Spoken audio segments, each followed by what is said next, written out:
man disappeared. Instead of shooting him, he disappeared.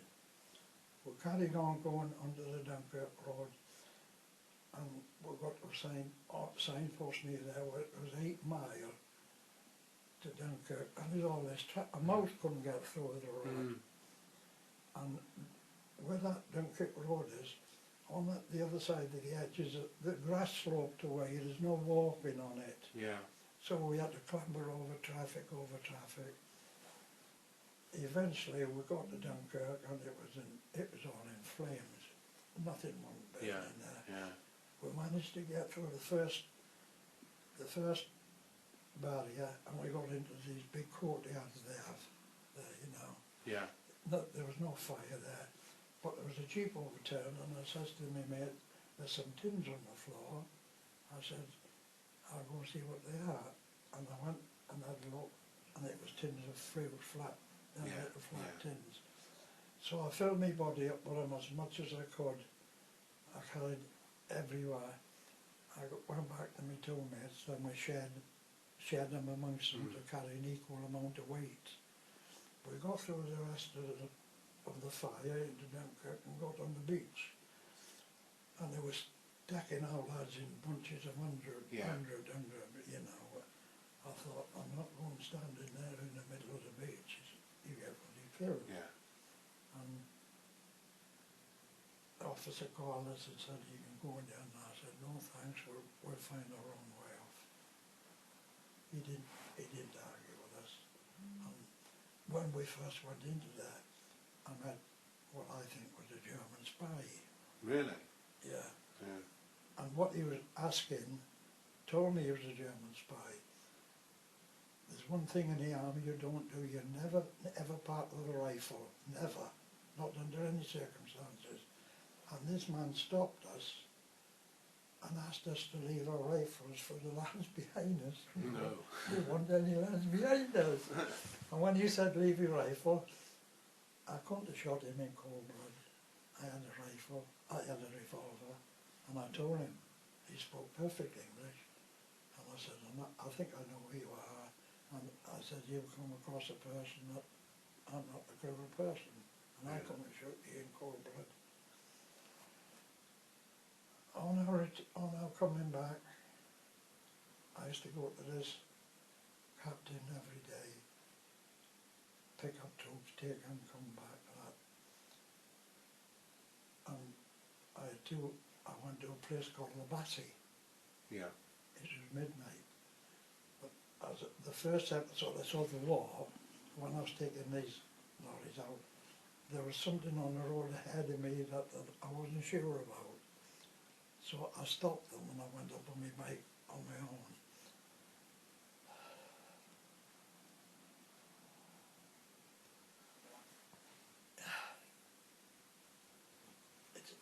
It's hard to get out.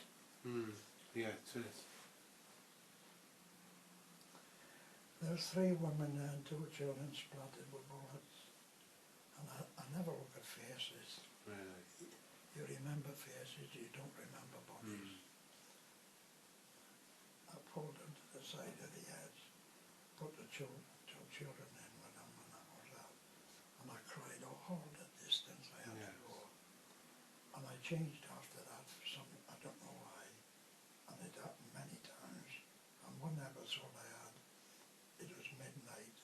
I was going to a place called Labassi. I don't know how you pronounce it. I was very good. When I first went out on this, I had a lieutenant and a sergeant with me. The second day I went out was a sergeant. Right. After that I was on my own. Yeah. I could read and map well. And my education was 0, but my common sense was well up to date. Right. And I was taking these and I saw against the sky 2 bundles, big stuff, and I stopped the lorries again. Nobody had any lights. And I went ahead, and there was 2 British lorries, very big lorries. And nobody hauled anywhere. So I thought it's all right, so I went back and told the first driver to pull out and come on. And as I passed these 2, I had a bike coming towards us. And it didn't dawn on me until he got near me and I thought, oh God, that lorry's pulling out. And he did slap in the centre. And I thought, hell, I went down to where it was, his bike was in pieces. He was still breathing. And it never affected me in the slightest. I pulled him onto the grass verge. I says, come on lads, let's be off. And left him there. Where I had to be was more important than his life. Right. When I got to the Bassey, it was a very wide town, where the shopping centre, very wide.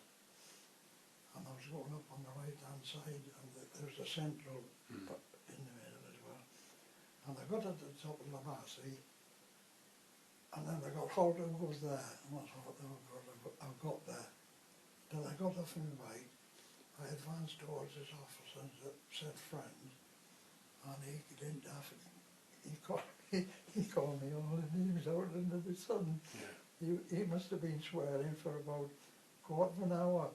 And in the front lorry is the captain of the soldiers that got me. He came out and, you know, what's all the fuss about?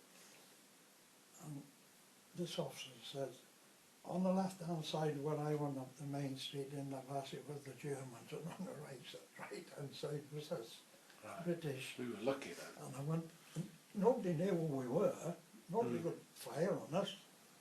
And we got to the top and this captain said, you got here anyway, didn't he? That's one episode. Another episode they had with him, I went, go back me quarter of a mile, and it was getting dusk, and there was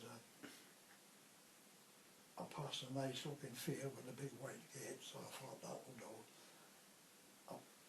All of that pulled in at the side of the edge. Yeah. And when I get off my bike, I always go for a walk. Yeah. And this big field went, sloped up right up to the top, and then it flattened so that they couldn't see the edge, the other side. And I walked up, and when I got 3/4 of the way up, I could hear somebody talking. And I thought, how the hell are you talking this time? It's only evening, you know, the sun had gone down. I went a bit further on, then I saw it against the sky. It was a German tank company there. I don't know how many tanks there was there. Then I went a bit near to make sure I wasn't seeing things, and I could hear the Germans talking. So I thought, our lads are going to mash up down then, like the fire. Yeah. And I dashed off as fast as I could. I stopped the fire, I told him what had happened. I told the first driver, I said, go down the road about half a mile, but don't go off the road. I went back to this captain to tell him there was a tank company behind him, not in front of him, they were behind him. Yeah. I did then, I went back to my lorries again. Life carried on, and I was sat on my motorbike watching this quarter of a bloody mile I was out. I kept sat on my motorbike having a cigarette, breathing, and the lads had gone into a farmhouse about 50 yards off the road. And I was watching the planes diving onto Ypres, bombing Ypres. And I say, having a nice half hour, you know. And I saw one coming towards us, and I thought, I don't know if you know, but when they open their guns, a third of their ammunition is gone. Yeah. Whatever they shoot at. They only have 3 tries, and then they have to turn and go. This plane came, and I thought he's going to splat bullets all over 15 lorries. Then when he got a bit nearer, I thought, he's coming for me. So he had he was coming in a straight line, and I ran in towards the farmhouse.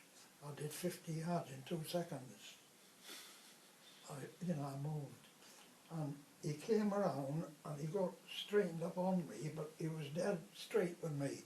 That means his propeller was facing me. Was that a German plane then? The German, Yeah. and the guns were not left and right of the propeller. Yeah. I could hear him hitting the ground. Yeah. And I got to the farmhouse before